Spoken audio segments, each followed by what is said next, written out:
Chet dans la Torah, donc 48, et on est dans le passage Aleph, je pense, parce qu'on était au début, passage Aleph, et vers le tiers de la fin du passage Aleph, pratiquement passage Bet. Alors on a vu hier Avala Diburim Shenan Diburim Kedoshim Azgorem Shnitorer Sukat Notzrim Sukat Akum. On a vu que maintenant, quand on dit des paroles qui ne sont pas des paroles dans lesquelles il y a de la Kedusha, c'est-à-dire des paroles qui sont dans lesquelles il y a de la sainteté, c'est-à-dire ce sont des paroles qui sont soit des paroles qui sont profanes, soit des mauvaises paroles. Alors ça réveille, on a dit là, la soukat notzrim, la soukat des ovdei avodazara, de ceux qui font avodazara. Comme il est écrit, Asher piem dibirsha veminam yemin shaker, que leurs paroles, c'est des paroles qui parlent du mensonge, et leur droite, c'est une droite mensongère. Si chibuka de sitra chara, que ça s'appelle chibuk de sitra chara, c'est-à-dire ça s'appelle qui se lie, qui s'attache avec la sitra chara. Donc, comme on a vu hier, le placenta, c'est-à-dire comme le bébé dans le placenta, puisqu'on a vu le union de M, la bina, que la souka, c'est le principe de la bina, c'est-à-dire que c'est l'enveloppe dans laquelle on va se développer. Et donc, cette enveloppe dans laquelle on va se développer, on va la fabriquer, les maasser avec notre parole. C'est notre parole qui va créer l'enveloppe dans laquelle on va se développer. C'est-à-dire que l'individu, il évolue dans sa parole, c'est-à-dire il vit dans sa parole. C'est-à-dire ce qu'il dit, c'est là-dedans qu'il vit. Il vit dans ce qu'il dit. C'est-à-dire c'est l'endroit dans lequel il évolue et c'est dans l'endroit d'où il se nourrit. C'est-à-dire il évolue dans le sens c'est ça qui va l'alimenter. C'est-à-dire que sa nourriture spirituelle, elle vient de l'endroit dans lequel il vit, c'est-à-dire la parole. Il vit dans la parole. Chacun vit dans la parole. Alors quand Rabbeinu rapporte la soukat Notzrim, la soukat des Notzrim, c'est intéressant de voir que dans le pasouk que Rabbeinu il amène, que dans Jérémie, dans Yeremiaou, c'est écrit qu'il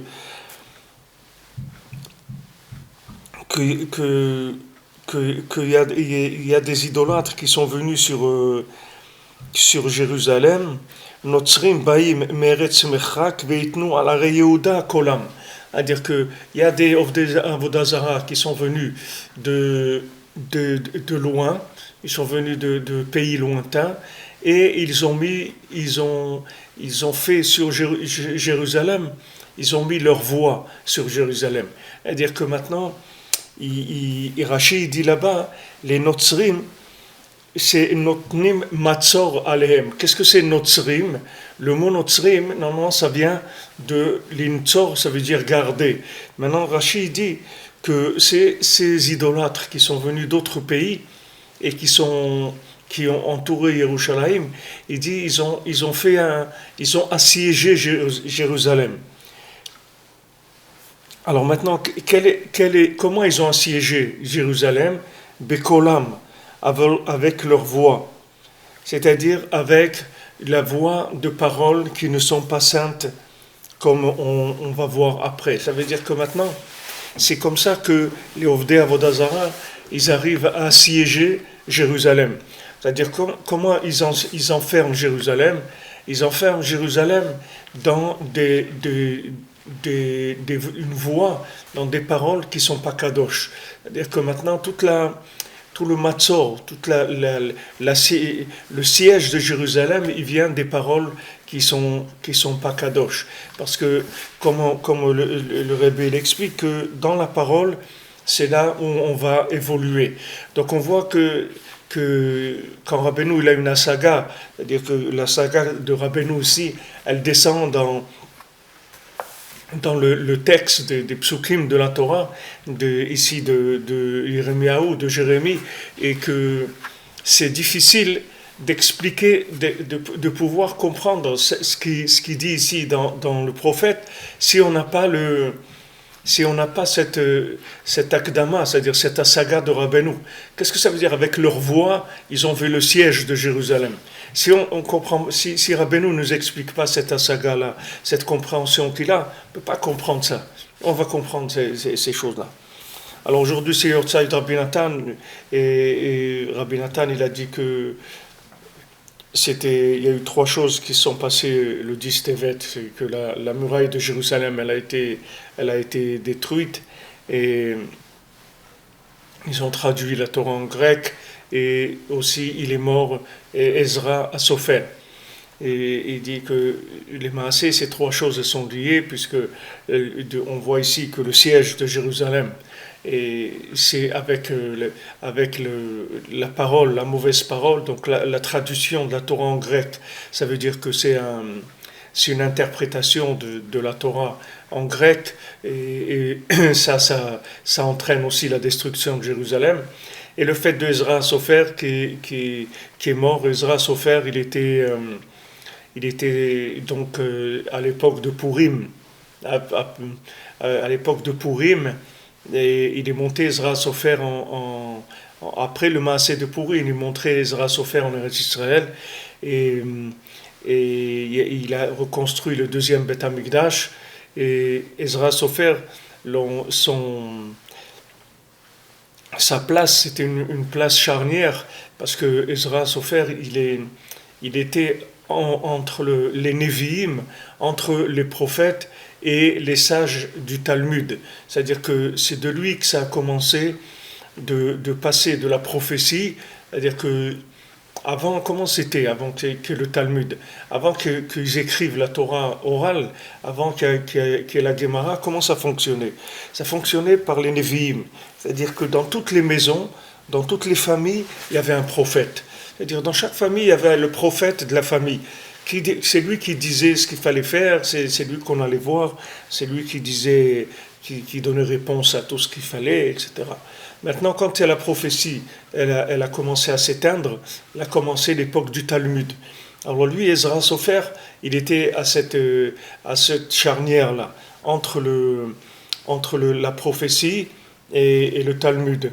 Alors on voit Rabbi Nathan aussi que lui aussi il était dans ce principe-là, parce que Rabbi Nathan c'est lui qui a fait que la prophétie de Rabbeinu, c'est-à-dire cette Torah tellement élevée de Rabbeinu du côté Moran, elle a pu résider dans ce monde, et elle a pu commencer à se transformer en application, et pouvoir réveiller le monde et jusqu'à la Géoula.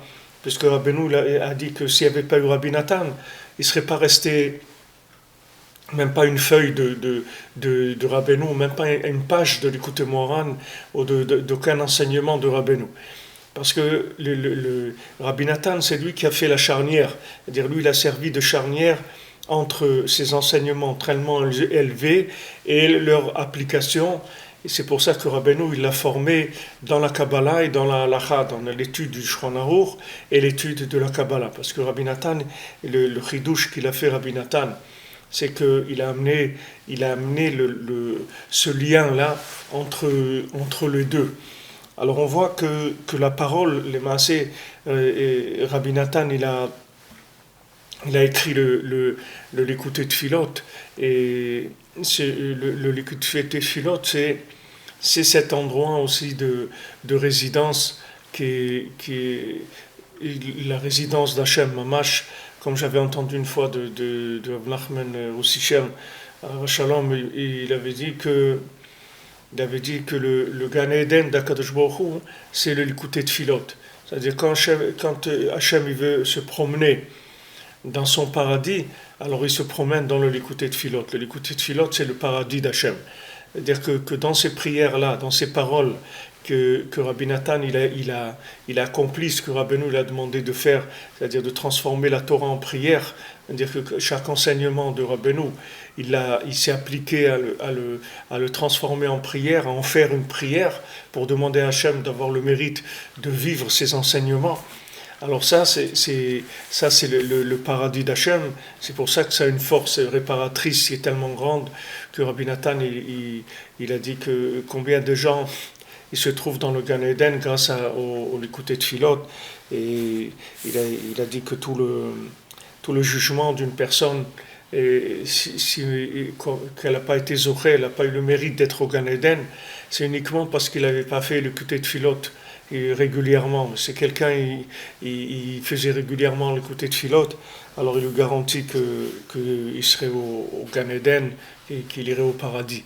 Parce que c'est une force réparatrice très très grande, puisque maintenant, d'après ce qu'on est en train de voir, que tout dépend dans quel soukha on va évoluer, dans quel placenta on va se développer.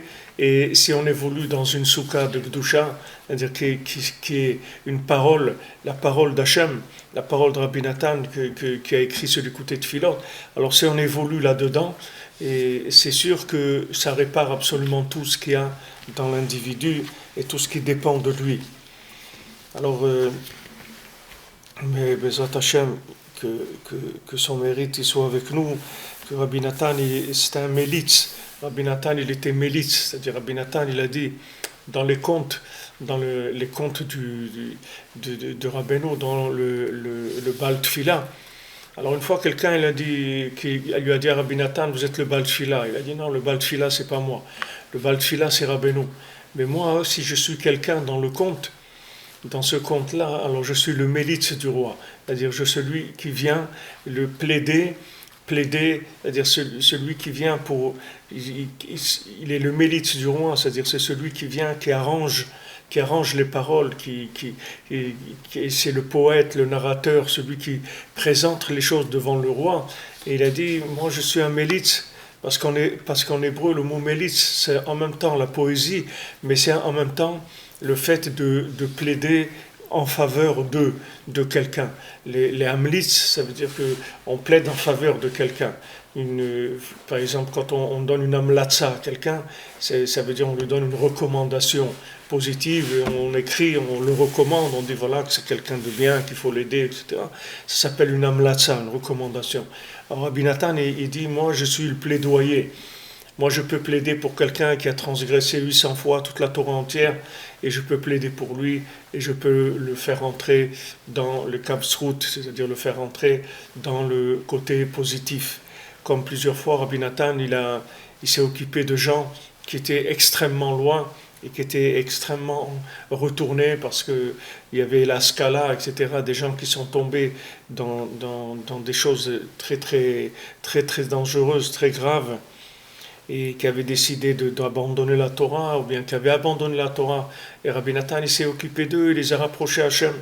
Comme il y avait celui qui venait à Ouman à la synagogue et qui travaillait le Shabbat à la mairie, après il venait à la synagogue Breslev, il passait un petit moment du Moussaf, il aimait le Moussaf, le Keter, la Gedusha de Moussaf. Alors une fois, ils ont voulu le mettre dehors parce qu'il avait de l'encre sur les mains, il venait, il levait ses mains et les gens voyaient l'encre qui venait d'aller travailler Shabbat. Alors ils ont voulu le renvoyer, Rabbi Nathan, il a dit laissez-le tranquille.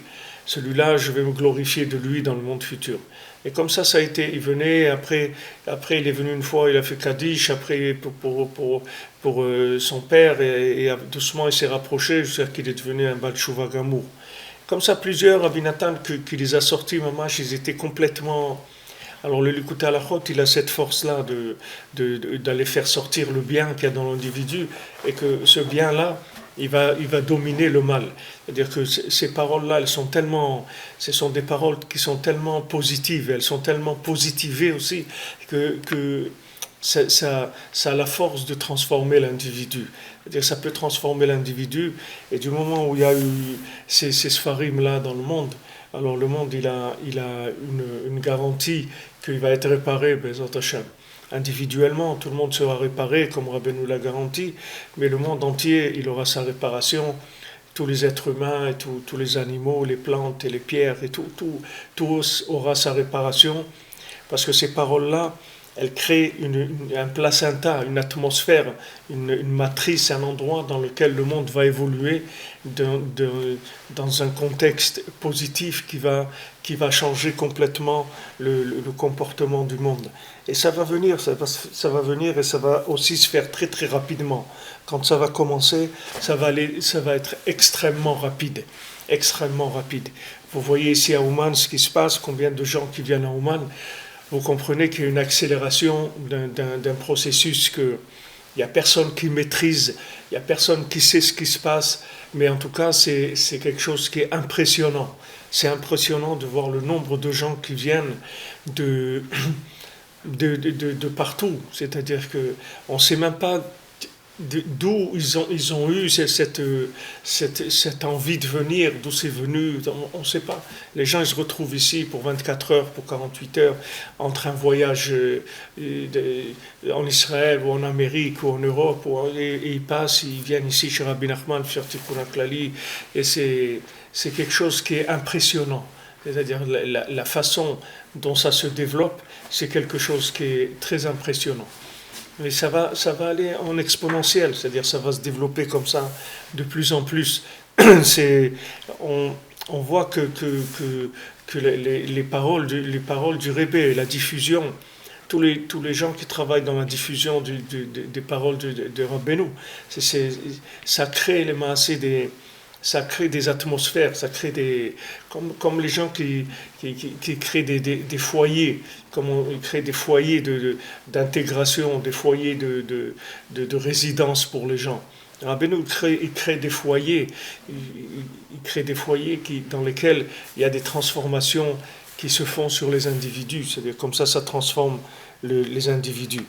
Alors Rabbeinu dit Veze perush titzpenem besuka meriv leshonot. Tu vas les cacher, tu vas les protéger, les cacher dans la soukha des mérives les chonotes, de la dispute qui vient des paroles de dispute. C'est-à-dire tu les cacheras dans la soukha pour les protéger des paroles de dispute. Parce que quand maintenant les langues, les paroles des idolâtres, elles dominent, chas v'shalom, Azaya Shrina rive im Akadosh Baruch Hu. Alors, chas v'shalom, la Shrina, elle se trouve en dispute avec Akadosh Baruch Hu. Comme shkatu betikunim, que c'est écrit dans les Tikkunim, c'est-à-dire dans Tikkuné Zohar, Shima'u harim rive. Écoutez les montagnes, écoutez la dispute. Dei rive al benaha begaluta. Elle se bat pour ses enfants qui se trouvent dans l'exil, dans la galoute. Qui Beretz Israël ihi rabbi. Parce qu'en Eretz Israël, elle est rabbi, c'est-à-dire elle maîtrise, elle est maîtresse en Eretz Israël, la Shrina. Shenithaper advan riv menaase rabbi. Que les lettres de riv, elles se retournent et elles deviennent rabbi. Parce que les lettres de Riv et Rabbi, c'est les mêmes lettres. Maintenant, Riv, ça veut dire la dispute. La dispute, et Rabbi, c'est le maître. Le maître, le Rabbi. Alors, Rabbeinu dit comme ça, ici, que quand il y a une domination des paroles d'égoïm, c'est-à-dire que maintenant, quand les idolâtres, eux, ils dominent dans le monde, leurs paroles dominent, alors ça fait que il va y avoir une résidence négative, que les gens ils vont vivre dans des résidences négatives. Ces résidences négatives, ça va empêcher la résidence de la Shrina, puisque maintenant la Shrina, le mot shochen, ça veut dire résider. Comme Hachem dit le Mishkan, veshachanti betocham, je résiderai parmi eux. Alors que quand maintenant, comme on a vu que la parole, c'est ce qui crée l'endroit de résidence de l'individu. Quand maintenant les paroles, ce sont des paroles négatives, elles créent des résidences négatives. Donc dans ces résidences négatives, la Shrina, elle ne peut pas vivre, elle ne peut pas descendre. Donc elle est en galoute, elle est en exil. Et elle est en exil. Pourquoi elle est en exil? Parce que les enfants d'Israël, Bnei Israël, ils sont en exil. Et ils sont en exil dans leurs paroles. C'est dans ça qu'ils sont en exil. Ils sont en exil dans les paroles des goïms, dans les paroles qu'il y a dans le monde, dans le fait que la parole a été complètement dénaturée et déviée complètement. C'est-à-dire, au lieu que la parole elle soit à sa place et que ça soit un outil de recherche du bien et un outil de création du bien, Alors la parole, elle est partie dans des choses qui sont complètement le contraire. Alors ces paroles-là, elles mettent le Ham Israël en galoute. C'est-à-dire que le Ham Israël, il trouve plus sa place. Et donc à ce moment-là, il y a rive. Rive, ça veut dire qu'il y a une dispute, il y a une discordance entre les mondes inférieurs et les mondes supérieurs. Parce que quand dans les mondes inférieurs, il n'y a pas possibilité de vivre en accord avec Hachem, alors c'est la dispute avec les mondes supérieurs. C'est pour ça que ça s'appelle rive, c'est-à-dire que c'est la dispute. Mais en Eretz Israël, le mot rive, ça redevient rabbi. Pourquoi? Parce qu'en Eretz Israël, il y a une présence très forte de la Shrina. Parce que, pourquoi une présence très forte de la Shrina? Parce que c'est une terre dans laquelle, c'est une terre que personne ne peut transformer avec sa parole. Il peut y avoir toutes sortes de discussions, toute politique, tout ce qu'on veut comme parole négative, ça ne changera rien du tout. Eretz Israël, c'est Eretz Israël. Eretz Israël, c'est l'endroit de la résidence de la Shrina. Et la Shrina, elle n'a jamais quitté le Kotel Amaravi. C'est-à-dire la Shrina, elle est toujours restée au Kotel, jamais elle a quitté l'endroit du Beth Amikdash.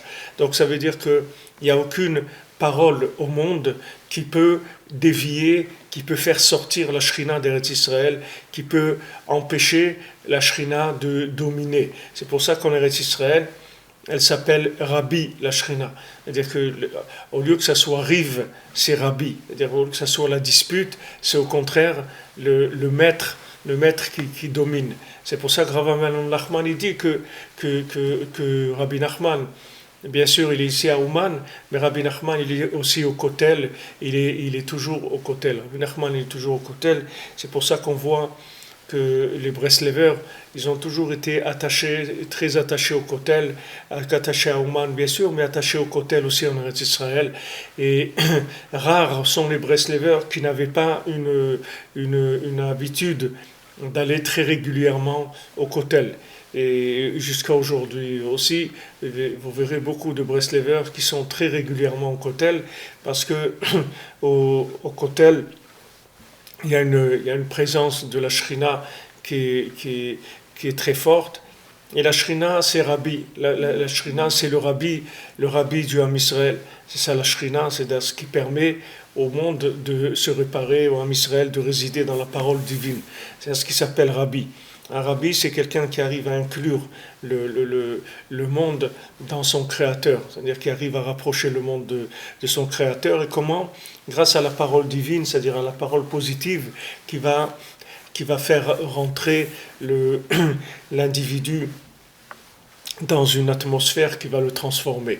Donc bien sûr, de là aussi on voit la valeur que Rabbeinu il a donnée de la Hitbodedut, c'est-à-dire comment Rabbeinu il parle de la Hitbodedut et qui dit que c'est quelque chose de tellement grand, parce que la Hitbodedut, les maaseh, en parlant avec Hachem, alors on crée son propre berceau, son propre placenta positif dans lequel on va vivre, puisque les paroles qu'on dit devant Hachem, ce sont des paroles qui vont créer une soukha, une atmosphère dans laquelle on va évoluer et dans laquelle on va être aussi protégé des influences extérieures. C'est pour ça que les Chachamim disent, Rabbeinu rapporte dans ses Amidot, et dit que quelqu'un qui fait attention à sa bouche, quelqu'un qui parle pas, qui dit pas des lachon hara, qui dit pas des paroles qui sont vaines, personne ne peut rien lui faire. Personne, le mal ne peut pas s'approcher de lui. On ne peut pas lui faire de mal. Parce que l'emprise du mal, elle vient que quand il y a eu d'abord un problème dans la parole. C'est ça qui ouvre l'emprise du mal. Mais si quelqu'un fait attention à la parole, il n'y a rien qui peut l'atteindre. Parce qu'il crée autour de lui comme les Anané Kavod, qu'on a vu on l'a vu ici on a vu ici et on en a parlé dans la halacha, mais qu'on est en train d'étudier aussi la halachot de Souka dans le Shulchan Aruch, qu'il y a une discussion entre les chachamim. Est-ce que maintenant la Souka c'est pour mentionner, c'est-à-dire commémorer ces Anané Kavod, c'est-à-dire ces nuées qui était la présence de la Shrina qu'il y avait autour du campement du Ham Israël et qui protégeait le Ham Israël. C'est-à-dire il y avait devant, il y avait derrière, sur les côtés, il y avait un éclairage, il y avait un nettoyage, il y avait la protection, il y avait beaucoup. Ces nuées-là, elles faisaient beaucoup de travail, mais c'était tout le travail d'entourer, de protéger le Ham Israël. Et il y en a qui disent que c'était des soukot mamash quand on est sorti d'Égypte. Alors Hachem nous a dit de faire des cabanes pour nous protéger du vent, du vent, de la chaleur du désert. Et les maasé, les deux c'est la même chose. C'est-à-dire que c'est pas quelque chose de différent parce que d'après ce que Rabbeinu dit ici, c'est la même chose parce que les Hanane Kavod, c'est la parole. C'est-à-dire que les Hanane Kavod, c'est la parole et la Souka, c'est la parole. C'est la même chose. C'est-à-dire que dans ces paroles-là, l'individu va trouver toute sa protection. C'est-à-dire toute sa protection contre le mal, c'est de faire attention à sa parole. Quand quelqu'un il sanctifie sa parole, fait attention de dire des paroles positives et il fait attention de pas dire des paroles négatives, ça crée une atmosphère cette atmosphère elle est entièrement positive et ça c'est un endroit de résidence de la Shrina. La Shrina, elle réside dans ces paroles-là. Donc Rabbeinu, quand il nous a donné ce conseil-là de l'Aïd-Bodedut, qui est un conseil réparateur, que le dialogue avec Hachem, il est entièrement réparateur, il faut savoir que cette parole, elle crée, comment elle fonctionne, elle crée une atmosphère dans laquelle l'individu va évoluer toute la journée. Du moment où quelqu'un il a parlé avec Hachem, il a créé comme une bulle dans laquelle il va vivre, protégé de toutes les influences et de toutes les agressions de ce monde. Alors, on voit, Rabbeinu dit, où c'est rive, où c'est rabbi, c'est-à-dire où c'est la dispute, où c'est le rabbi, où c'est le maître. C'est-à-dire que, où maintenant c'est la dispute entre la Shrina, c'est-à-dire entre l'endroit de la Shrina dans ce monde et le monde supérieur et Hachem, parce que on ne laisse pas les résider Hachem dans ce monde par le fait qu'il y a des paroles négatives qui sont dites en permanence, c'est-à-dire que maintenant les idolâtres ils disent des paroles négatives en permanence. Ces paroles-là, elles chassent la Shrina, comme on a vu avant, que ces idolâtres, ils arrivent sur Eretz Israël et ils mettent Israël ils font sur Jérusalem un siège avec leurs paroles négatives. Ils font le siège de Jérusalem par leurs paroles négatives. Bien sûr, dans le contraire aussi, c'est la parole positive. Elle donne la possibilité à la Shrina de résider, puisque la parole, c'est la Shrina elle-même. C'est-à-dire que la parole de chacun, c'est la Shrina. C'est-à-dire que quand quelqu'un parle avec Hachem, c'est mamash la Shrina elle-même. C'est-à-dire c'est une résidence, puisqu'on a vu que Hachem, c'est lui-même qui va parler, s'exprimer dans la bouche de l'individu. Donc la bouche, c'est vraiment un récipient pour HaKadosh Baruch Hu. Alors, maintenant, comme on voit par exemple que Rachel elle est mevakal banéa, c'est-à-dire que Rachel elle pleure sur ses enfants parce que Rachel c'est le principe de la Shrina qui pleure pour que les enfants ils soient à leur place, c'est-à-dire ils se mettent à leur place, c'est-à-dire que la parole elle soit à sa place. Et à ce moment-là, tous les mouvements ils vont se faire de façon positive dans le monde. Et Rabbeinu dit Ve'ikaret Israël allait des koach ma'asav. Maintenant, comme on a vu avant dans les Torotes d'avant, qu'est-ce que c'est Eretz Israël? C'est koach ma'asav, puisqu'on a vu que quand les goïms ils vont nous dire qu'on est des voleurs, qu'on a volé Eretz Israël, avant on va leur dire koach ma'asav et guide les hameaux. La tête laem nachalat goïm. Elle a dit quand ils vont vous dire que vous êtes des voleurs, vous leur dites non, c'est Hachem qui nous a donné Eretz Israël.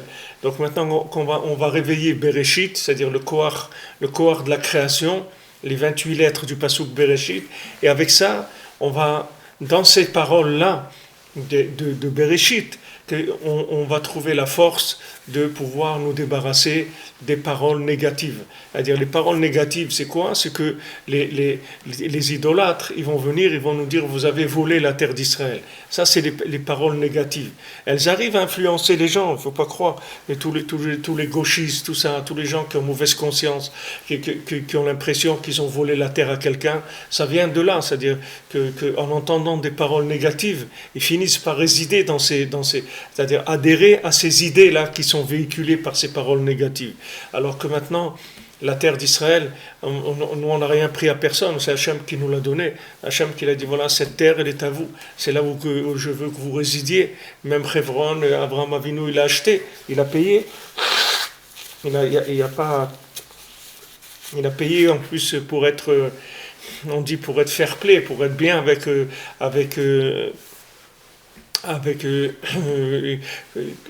comment il s'appelait quand il a acheté à Marat Marpella.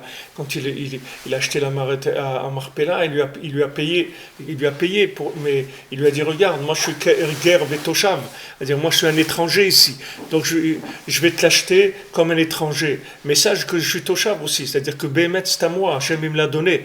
Mais pour pas te faire des histoires, alors je te la paye, je te donne l'argent. C'est-à-dire que c'était un derech, c'est tout. Mais Bémet, Hachem, il a donné à Abraham Avinu au Hebron, on est tout Eretz Israël, Hachem, il a donné à Abraham Avinu. Maintenant, ces paroles-là, ces paroles négatives, c'est elles qui font que la Shrina elle est en galoute. Comme les Meraglim. Les Meraglim, ce sont des gens qui ont fait tout ce qu'ils ont fait, c'était avec la parole, c'est tout. C'est-à-dire, ils sont venus, et ils ont mal parlé, ils ont fait de la shonara sur Eretz Israël, ils ont commencé à dire, voilà, c'est une terre, qui mange ses habitants, il y a des géants, il y a des trucs, etc. Là-bas, on a vu, ils faisaient des enterrements tout le temps. Et ben, ils ont parlé du mal. Quand ils ont parlé du mal, ils ont créé des atmosphères négatives, des endroits négatifs. Et dans ces endroits négatifs, après, les Bnei Israël, ils étaient en galoute. Il a fallu qu'ils restent 40 ans dans le désert pour réparer ces paroles négatives-là. Ça a mis 40 ans de réparation de ces atmosphères négatives qu'ils ont créées avec leurs paroles négatives. Donc on voit que la lutte, la lutte elle va se trouver au niveau de la parole, c'est-à-dire de la parole qui va influencer le monde, c'est-à-dire les paroles qui vont être dites, c'est là-dedans que les gens ils vont vivre. Vous voyez dans les médias, et les gens ils vivent dans les médias, ils vivent avec ce qu'il y a dans les médias, ils écoutent les médias et ils vivent là-dedans, ils vivent dans les médias eux-mêmes. C'est là-dedans qu'ils évoluent, les gens. Alors que, bon, Hachem, il y a où évoluer dans la discussion avec Hachem, dans le dialogue avec Hachem, c'est là-dedans qu'on doit évoluer. Et quand on évolue là-dedans, on est en Eretz Israël, on est protégé, on est dans un endroit dans lequel il y a Koach Ma'asav, il guide l'Amor, la Tetlaem Nachlat Goïm. C'est-à-dire que Koach Ma'asav, il guide. On voit que la force de ces paroles, il a dit à son peuple, c'est écrit, que la force de ses actions, il a dit à son peuple. C'est-à-dire qu'on voit que ça passe par la parole d'Hachem. Hachem, il nous a dit, voilà, Bereshit bara Elokim et hashamayim v'et haaretz. Sachez que c'est moi qui ai créé le ciel et la terre. Alors dans ces 28 lettres-là, il y a la parole d'Hachem qui nous dit, voilà ma force, j'ai créé le monde. Alors ces paroles-là, c'est elle qui donne la Chalat Goïm, c'est qui nous donne l'héritage des nations, c'est-à-dire qui nous permet de nous débarrasser de l'influence négative des paroles des idolâtres. Alors maintenant, maintenant cette force-là, c'est-à-dire de la parole, s'il n'y a pas quelqu'un comme on dit, qui ose le dire, c'est-à-dire quelqu'un qui ose dire, plus les gens oseront dire la vérité et plus le monde y sera réparé. C'est-à-dire il ne faut pas avoir peur de dire la vérité. Il faut dire la vérité, voilà, c'est comme ça. Les Eretz Israël, c'est comme ça. La Torah, c'est comme ça. Rabbi Nachman, c'est comme ça. Il faut dire clairement, il ne faut pas avoir peur. Et quand on dit la vérité, ces paroles de vérité, c'est elles-mêmes qui vont faire le travail, qui vont lutter contre le négatif qui est dans le monde. Mais si maintenant on laisse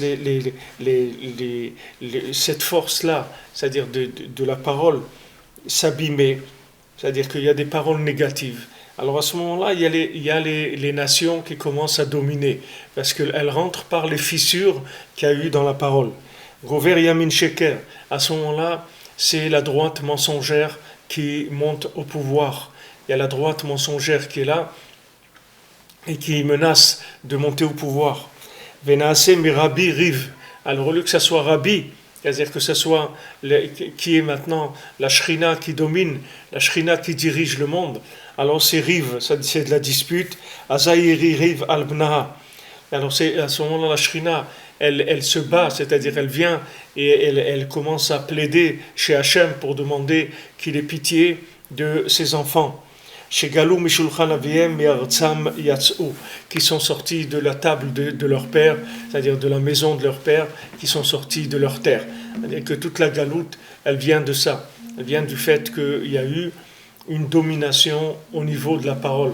C'est-à-dire celui qui a fait attention à sa parole et qui a fait attention aussi de ne pas écouter, de ne pas cautionner des paroles négatives.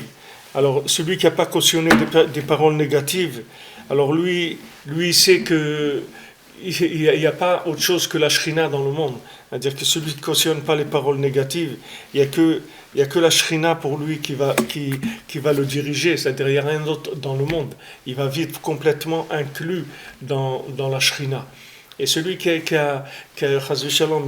pogam dans les diburim, les paroles, elles vont aller, Shalom, donner la possibilité du pouvoir de dominer. Donc on voit que la distribution du pouvoir, les maasés, elle va se faire que la distribution du pouvoir, elle va s'établir que par rapport à la parole. C'est-à-dire la parole, c'est le pouvoir. Quand on dit que la parole c'est le pouvoir, c'est la shrina, on voit c'est Rabbi, c'est-à-dire c'est le fait qu'il y a un maître, c'est-à-dire que Hachem il domine dans le monde, qu'on a un manig aussi, c'est-à-dire qu'on a un rave, un rabbi, c'est-à-dire que quand on a un rave, que ce rave il est reconnu, alors ça donne, ça sécurise le Ham Israël, ça sécurise tout le monde, c'est-à-dire d'avoir un maître qui oriente, un berger de l'humanité, c'est quelque chose d'extraordinaire, d'avoir un berger sur le monde, d'avoir quelqu'un qui s'occupe du monde, c'est extraordinaire. Mais les bergers, ils disparaissent avec les mauvaises paroles, quand il y a des mauvaises paroles.